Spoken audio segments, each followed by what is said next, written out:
More highlights, this time in the Western Conference. LeBron James and the Lakers taking on Ja Morant, the Grizzlies. LeBron with 19 points and 10 assists in this game. This one and one. Like a freight train. A little bit bigger. Yes. Some of them little guys. Big and strong. Yeah. Feeling better. He missed Thursday's game with a sore groin. Anthony Davis. Where'd he go to 15 school? points and 9 rebounds. I don't. Remind us, Rex. Remind us. UK, go Wildcats. Look at that. Look at that from Ja. The young legs, as you call them, Rex. Yep. Those are those legs. You don't even have to stretch out and shoot around. You just get off the bus. You just wake up Yeah, feeling good. Yeah. Right. I remember that. Dillon Brooks for 3 had 24 points, 5 rebounds in this one. Morant this time with the jumper. Dillon Brooks is really big for them. He is. He plays with a chip on his shoulder. Yeah. He's had 2 good nights here in a row. He's been playing much better lately. Morant continuing here into the third, knocking down the deep 3 over Anthony Davis. He doesn't even know how to shoot the ball yet. Once he gets where he can really stroke the basketball, look out. Well, and he kept the offense going. Look at him moving the ball. He had 14 assists in this game. That ties his career high. Terrific passer, terrific vision. Does a lot of things with the ball to keep the defense off balance.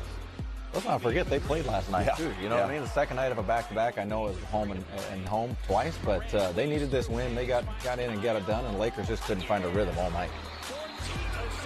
Ja Morant finished with 27 points and 14 assists in this one as the Grizzlies go on to upset the Lakers 105-88. Let's go ahead and hear from Ja for that one. Oh, man, me personally, I think it was our energy. We did execute the game plan well, but it was because of our energy, the intensity we was out there playing with. We was flying around, scrambling, blocking shots, rebounding, getting out and run. That's how we want to play. Tonight we was locked in. We learned from last night that we got to play all 48 minutes, and tonight we did. You've talked the last couple of games about this team not lacking confidence. That hasn't been a problem at all this season. Who's responsible for that? Us. I feel like we all talk to each other, even the coaching staff. Coach let us play with a lot of freedom, as you can see. Everybody have the green light, so I mean, there's no reason to lack confidence when you have a coach who believes in you every step of the way and just let you go out there and play your game. So we always just preach, keep shooting, if make or miss, and we behind you. So You went large tonight. How much you put on yourself to end the skid that you guys were in? Man, the losing streak kind of, was eating me up. I felt like I could have been better in a lot of places. And I'm thankful for this guy who tweeted and said I don't have that fire in my eye no more. That game right there was for him. That's what I do. I prove people wrong each and every night, and that's for him right there. Whew. All right, let's take a look that. at the updated Western Conference standings, specifically that race for the 8th seed. If you were putting money down right now as to which of these teams is going to get it, who are you going with, Rex? I'd probably go Spurs, just based on Greg Popovich's history. Pelicans have the easiest road, I think. Second best, yep. Supposedly.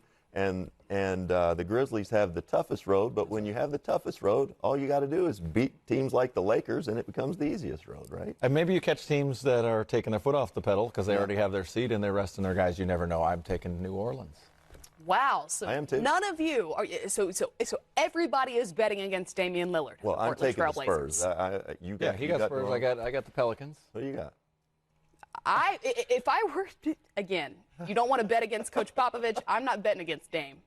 All right. Not in a playoff push. Down Got to the get stretch. healthy. He's got to get Gotta get healthy. And they do have home games coming to Portland, and that's a tough place to play. Let's, though, talk a little bit about Ja Morant, because this is a guy that's been the leader in the clubhouse in the Rookie of the Year race all season long. We talk about their team now making a playoff push in the Western Conference in the unbelievably hard Western Conference. What have you seen of him as of late? A couple weeks now, I think he's getting a little tired. I think the length of the season is starting to wear on him a little bit, and then all the coverages, all the schemes, all the media, that stuff adds up. You're 54, 56 games into it. Now maybe he's got another second wind here, get his legs underneath him, but they really, really needed this. He's a big-time player. Big-time player. So much fun to watch. We saw him test Anthony Davis at the rim tonight, and to Anthony's credit, I saw Anthony was saying, hey, look, we know he does that. He goes straight at players, and you love that. He's got a little moxie in him, kind of like Gary Payton used to have back in the day. We just heard him say he got upset about something someone said on Twitter, And so said tonight's win was for that guy. It just tells you he's got a fire burning in there. Memphis fans are going to have something fun to watch. It also means that he's got a career doing this as soon as he's done doing that. Is the Rookie of the Year award still his to lose? You know, I don't know about that. Zion is obviously doing something that not many of us have seen before. To do it, he's got to continue to do it, but I love what Ja Morant's doing, and I remember when Grant Hill and Jason Kidd were co-MVPs and they both earned it. I could go with it here too. Really? Yeah. Not a bad call. Depending on how it does play out, but Ja has done it the length of the season, and but what Zion's doing is special as well. So I hope that it doesn't come into play of which team gets into the playoffs. Yeah, I don't think that should matter. But, you know, if Zion puts him on his back and he gets him in, and that's what the reason is, then that could be part of it. And how crazy that we're sitting here talking about these two guys who played AAU basketball together. Yeah. 2 years ago. 2 years ago. Right, yeah. And one of them high schoolers. was not recruited. Yeah. 17. Barely recruited.